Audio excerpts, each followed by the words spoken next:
किसान साथियों, हो जाइए तैयार। एक बार फिर से मौसम में प्राकृतिक आपदाओं का कहर यहाँ पर देखने को मिल सकता है और ख़ास करके कौन कौन से ज़िलों में बारिश का पेच देखने को मिलेगा और कहाँ पर किस समय यहाँ पर मौसम में गतिविधि में परिवर्तन होने वाला है, ये तमाम जानकारी इस वीडियो के माध्यम से आज आपको मिलने वाली है। किसान साथियों, वर्तमान में आप देखेंगे गेहूँ की फसलें खेतों में खड़ी हैं और ऐसे में मौसम अगर फिर से बिगड़ता है तो किसानों का कहीं ना कहीं लाखों रुपये का नुकसान भी हो सकता है।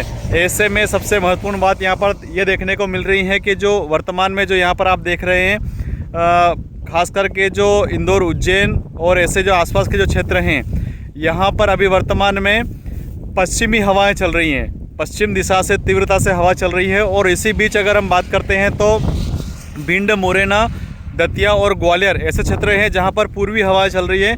इन दोनों की हवाओं के बीच में यहाँ पर टकराव की स्थिति बन रही है और इस कड़ी में यहाँ पर जो है वो मौसम में कहीं ना कहीं फिर से परिवर्तन होता हुआ दिखाई दे रहा है। खास करके अगर हम इंदौर, उज्जैन की अगर हम बात करते हैं तो यहाँ पर हल्का सा डिफरेंस देखने को मिल रहा है। मतलब जो बारिश का जो दौर है वो धीरे धीरे यहाँ पर कम होने की कगार में आ चुका है। लेकिन खास करके इस बीच में यहाँ पर देखने को अगर मिलता है तो मंदसौर, नीमच, ग्वालियर, भिंड, मुरैना, दतिया, शिवपुरी, भोपाल और विदिशा ऐसे ज़िले रहेंगे जहां पर आपको 19 तारीख की मध्य रात्रि, मतलब रात्रि की 12 बजे के बाद में यहां से 20 तारीख स्टार्ट होती है, वहां से ज़बरदस्त बादलों का जमावड़ा यहां पर शुरू हो जाएगा और रात्रि 1 बजे से लेकर के सुबह 6 बजे के बीच में यहाँ पर बारिश की प्रबल रूप से संभावनाएं बन रही हैं।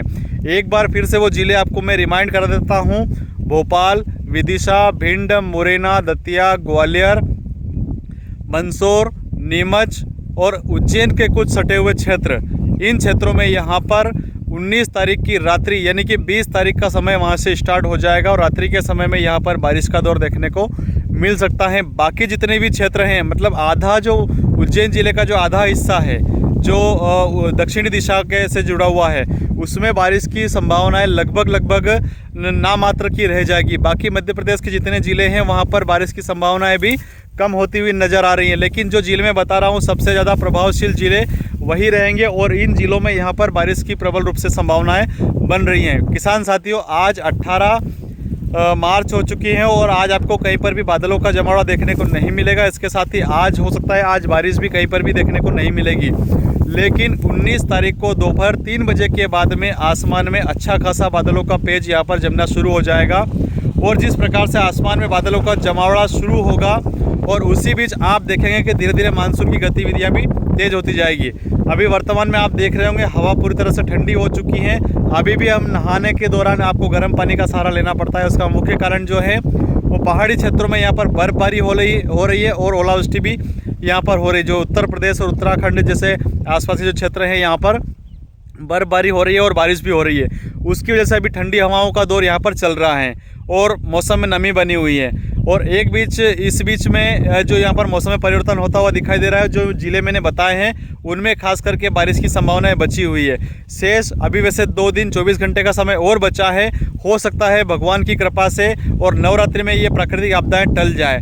इसी बीच आप सभी से मेरा हाथ जोड़कर विनम्र आग्रह है कि नवरात्रि 19 तारीख से प्रारंभ हो रही है। अपने गाँव में रामायण का पठन अवश्य कराएं, क्योंकि देखिए ये शास्त्रों का विधान है। आज भी हनुमान जी इस धरती पर विराजमान है और हवा के वेग को अगर पलटाने की किसी में अगर क्षमता है तो वो हनुमान जी महाराज में है।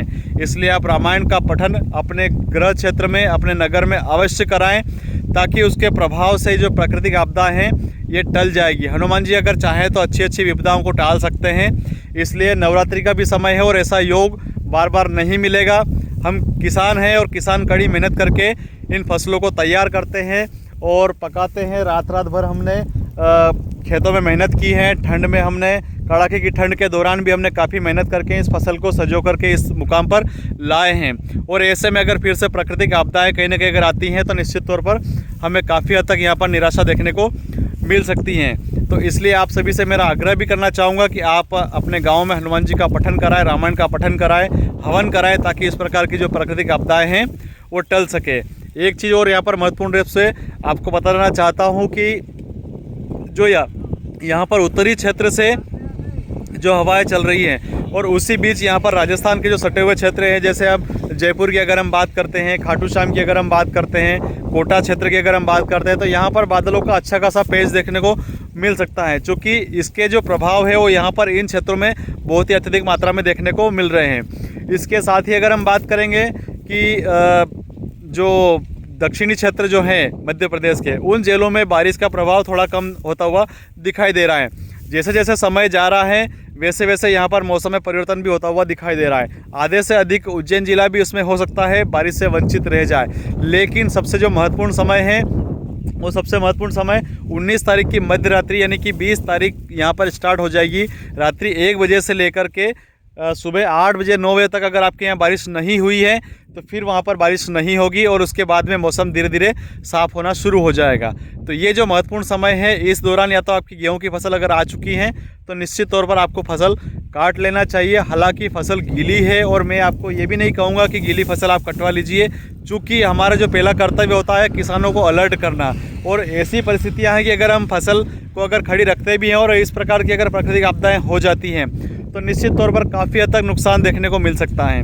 तो उससे अच्छा यही है कि अगर फसल आपकी कटने की कगार पर आ चुकी है तो आपको कटवा लेना चाहिए। हालांकि फिर भी अपने विवेक से आप अपने स्तर पर काम लेंगे तो ज़्यादा अच्छा रहेगा। मौसम को लेकर के हम आपको अलर्ट कर सकते हैं, लेकिन फसलों को लेकर के हम नहीं कहेंगे आपको कि आप गीली फसल कटवाएं।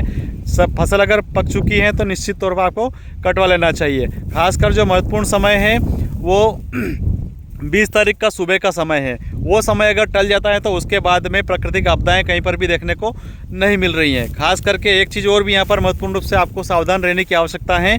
इस दौरान यहाँ पर तेज़ हवाओं का दौर भी देखने को मिलेगा, इसलिए विद्युत डीपी के आसपास में अगर आपके गेहूँ की फसल खड़ी है तो निश्चित तौर पर आपको उसके आसपास से फसल की कटाई कर लेना चाहिए। और दिन के समय में अगर आपके यहाँ पर बिजली चल रही है तो निश्चित तौर पर आप विद्युत विभाग से आग्रह करें कि दिन के समय में बिजली कटौती प्रारंभ कर दें, क्योंकि जिस प्रकार से यहाँ पर मौसम खराब हो रहा है उसमें बारिश की संभावनाएं भी हैं और साथ में भी आप देखेंगे अच्छी खासी हवा भी यहाँ पर चल रही है। जो पीछे जो पौधे हैं पूरी तरह से, पेड़ हैं पूरी तरह से लहरा रहे हैं और हवा के बीच में ही मैं ये खेतों में पहुँच करके आपके लिए कड़ी मेहनत करके ये वीडियो बना रहा हूँ। किसान साथियों, आप सभी से एक और आग्रह करना चाहूँगा, अगर आप वीडियो पर पहली बार आए हैं, चैनल पर पहली बार आए हैं तो चैनल को सब्सक्राइब कर लीजिएगा और वीडियो को अधिक से अधिक शेयर कीजिएगा, ताकि इसी प्रकार की महत्वपूर्ण जानकारी आपके बीच में हमेशा लेकर के आता रहूँ और आप सभी लोग सतर्क हो सके। एक और महत्वपूर्ण चीज़ यहाँ पर बता देना चाहता हूँ कि अभी वर्तमान में जो मौसम खराब हो रहा है ये खास करके पश्चिमी विक्षोभ जो यहाँ पर एक्टिव हो रहा है उसकी वजह से हो रहा है, और ट्रफ लाइन जो यहाँ पर गुजर रही है इन दोनों की गतिविधि यहाँ पर देखने को मिल रही हैं। खास करके पूर्वी और जो पश्चिमी हवा है इन दोनों के टकराव की स्थिति भी यहाँ पर देखने को मिल रही है। इस प्रकार यहाँ पर मौसम जो है वो इस दिशा से उस दिशा में और यहाँ पर जो है वो भ्रमण कर रहा है, और इसी कारण से यहाँ पर आसपास के क्षेत्रों में आपने देखा होगा कि बारिश की गतिविधियाँ भी चेंज होती हुई नज़र आ रही हैं। आगे इसी प्रकार की महत्वपूर्ण जानकारियाँ देखने के लिए मेरे साथ हमेशा बने रहिए। आपका शुभचिंतक Patel Nanalal Bamboriya, TV news reporter Khachrod. देखता रहिए हमेशा खबरों का पिटारा।